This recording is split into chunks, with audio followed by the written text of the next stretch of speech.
दोस्तों, अगर आप भी ट्रेन संख्या 12554 वैशाली एक्सप्रेस के बारे में कंप्लीट जानकारी चाहते हैं, जैसे कि गाड़ी की चलने की टाइमिंग, गाड़ी कौन से स्टॉप पे कितना समय के लिए ठहराव लेती है और किस क्लास में आप टिकट लेते हैं तो कितना किराया लगेगा, इस ट्रेन का कोच पोजीशन क्या होने वाला है, तो इन सभी की जानकारी आपको इस वीडियो में देने वाला हूँ। इस वीडियो के लास्ट तक बने रहिए।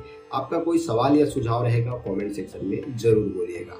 दोस्तों, एक हमारे दर्शक हैं और उन्होंने कमेंट्स किया था ट्रेन संख्या 12554 के लिए, यानी वैशाली एक्सप्रेस ट्रेन के लिए, इसलिए मैंने इस गाड़ी को कवर किया है। अगर आप किसी और गाड़ी के बारे में जानना चाहते हैं कमेंट सेक्शन में जरूर बताइएगा। इस गाड़ी की अगर बेसिक डिटेल्स की बात की जाए तो ये ट्रेन दोस्तों नई दिल्ली से उत्तर प्रदेश होते हुए बिहार के प्रमुख शहर सहरसा तक ये ट्रेन चलती है। ये ट्रेन अपने रूट की सबसे बेहतरीन गाड़ी है और इस ट्रेन की सबसे बड़ी विशेषता ये है कि ये ट्रेन सप्ताह में पूरे दिन चलती है और बहुत कम समय में अपने दूरी को तय कर लेती है। वैसे तो नई दिल्ली से सहरसा के लिए टोटल 3 ट्रेनें हैं, लेकिन उनमें से सबसे बेहतरीन गाड़ी जो है वो वैशाली एक्सप्रेस ही है। इस गाड़ी में अगर मिलने वाली हम सुविधा की बात करते हैं तो इस ट्रेन में आपको सभी प्रकार की सुविधा मिल जाती है। इस ट्रेन में आपको LHB का कोच दिया जाता है और इस ट्रेन में आपको पेंट्री कार की भी सुविधा दी जाती है। कोटा इस ट्रेन में सभी प्रकार का उपलब्ध है। आप जिस कोटे के तहत टिकट लेना चाहें टिकट ले सकते हैं, यात्रा कर सकते हैं। कोच की अगर बात की जाए तो इस ट्रेन में टोटल 22 कोच दिए जाते हैं, जिनमें आपको जनरल, स्लीपर,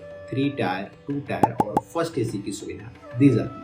इस गाड़ी में दोस्तों जो 22 कोच दिए जाते हैं उनमें आपको जनरल चालू के 4 कोच दिए जाते हैं, स्लीपर के आपको 6 कोच दिए जाते हैं, 3 टायर के 6 कोच, 2 टायर के 2 कोच और एक फर्स्ट AC का कोच लगाया जाता है।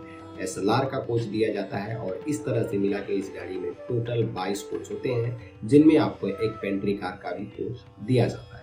गाड़ी में अगर किराया की बात की जाए तो आप टिकट लेते हैं स्लीपर में नई दिल्ली से सहरसा के लिए तो आपको 595 रुपए का किराया देना होता है। 3 टायर में 160 रुपए, 2 टायर में 2225 रुपए और फर्स्ट AC में 3775 रुपए का किराया लगता है। वैसे तो ये किराया अपडेटेड है, लेकिन फिर भी आप IRCTC के साइट पे जरूर चेक कीजिएगा। इस ट्रेन की अगर कोच पोजीशन की हम बात करते हैं तो ये ट्रेन जब नई दिल्ली से रवाना होती है तो इंजन के पीछे आपको फर्स्ट AC का कोच दिया जाता है। इसके बाद आपको दिया जाता है 2 टायर का 2 कोच, 2 टायर के बाद आपको 3 टायर का कोच दिया जाता है जो कि 6 कोच होता है और इसके बाद आपको एक पेंट्री कार दिया जाता है। फिर आपको स्लीपर का कोच दिया जाता है जो कि 6 होता है वो भी, और लास्ट में आपको 4 कोच दिए जाते हैं जो कि चालू के कोच होते हैं। तो ये ट्रेन जब नई दिल्ली से रवाना होती है तो इस ट्रेन का कुछ इस प्रकार से कोच पोजीशन दिया जाता है। इस गाड़ी की अगर टाइमिंग की बात की जाए तो ये ट्रेन नई दिल्ली से रात को 8:40 पे रवाना होती है और अपने सफर को तय करते हुए ये ट्रेन सहरसा रात को 8:20 पे छोड़ती है। यात्रा के दौरान ये ट्रेन टोटल 26 स्टेशनों पे ठहराव लेती है। 1296 किलोमीटर की दूरी ये ट्रेन 23 घंटा 40 मिनट में तय कर लेती है। इस गाड़ी की अगर एवरेज स्पीड देखी जाए तो ये ट्रेन तकरीबन 57 से 58 किलोमीटर प्रति घंटा के रफ्तार से चलती है। इस ट्रेन के जो 26 स्टॉप दिए जाते हैं उन स्टेशनों की जानकारी आपको दूंगा, तो इस वीडियो के लास्ट तक बने रहिए। आपका कोई सवाल या सुझाव कमेंट्स में जरूर बोलिएगा। तो ये ट्रेन दोस्तों अपने निर्धारित समय नई दिल्ली से रवाना होती है तो टाइमिंग होती है रात को 8:40 और यहाँ से निकलने के बाद इस ट्रेन का 2 नंबर स्टॉप गाजियाबाद दिया जाता है। ट्रेन रात को 9:23 पे गाजियाबाद में पहुंचती है और 2 मिनट ठहराव लेने के बाद फिर अपने लंबे सफर के लिए निकलती है तो पहुंचती है अलीगढ़ जंक्शन रात को 10:23 पे। यहाँ पे भी ये ट्रेन 2 मिनट का ही ठहराव लेती है और फिर रवाना होती है तो आता है टुंडाला जंक्शन। टुंडाला में ये ट्रेन रात को 12:38 पे पहुंचती है, 5 मिनट यहाँ पे ठहराव लेती है और यहाँ से इस ट्रेन को दूसरा दिन स्टार्ट हो जाता है। इस ट्रेन में जितने भी यात्री होते हैं दिल्ली से उत्तर प्रदेश बिहार के लिए सफर करने वाले, वो गाजियाबाद आते आते लमसम सभी यात्री सवार हो जाते हैं इस ट्रेन में। टुंडाला से जब ये ट्रेन रवाना होती है तो इटावा पहुंचती है रात 12:38, 5 मिनट ठहराव लेने के बाद फिर रवाना होती है तो इस ट्रेन का एक बड़ा स्टॉप आता है जो कि कानपुर सेंट्रल होता है और कानपुर सेंट्रल में ट्रेन 2:25 पे रात में पहुंचती है। गाड़ी यहाँ पे 5 मिनट ठहराव लेने के बाद फिर रवाना होती है तो ऐशबाग लखनऊ पहुंचती है 4:05 पे।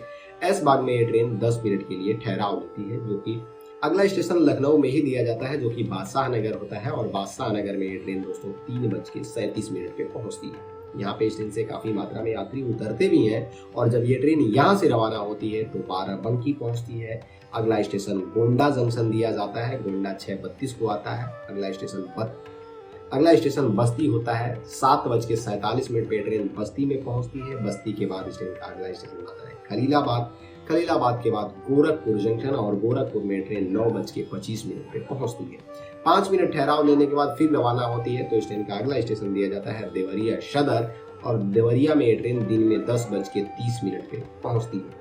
गाड़ी यहाँ पे 5 मिनट ठहराव लेने के बाद फिर रवाना होती है और ये ट्रेन जब देवरिया से रवाना होती है तो बीच में इस ट्रेन का भटनी वगैरह स्टॉप नहीं दिया जाता है। डायरेक्ट ये ट्रेन ठहराव लेती है सिवान में 11:30। 5 मिनट ठहराव लेने के बाद फिर रवाना होती है तो छपरा पहुंचती है 12:40 को। अगला स्टेशन दिया जाता है सोनपुर, दिन में 1:38। सोनपुर के बाद आता है हाजीपुर। हाजीपुर में ये ट्रेन दोस्तों दिन में 1:50 पे पहुंचती है। अगला स्टेशन आता है मुजफ्फरपुर। मुजफ्फरपुर में ट्रेन 2:50 पे पहुंचती है और यहाँ पे ट्रेन 5 मिनट के लिए ठहराव लेती है।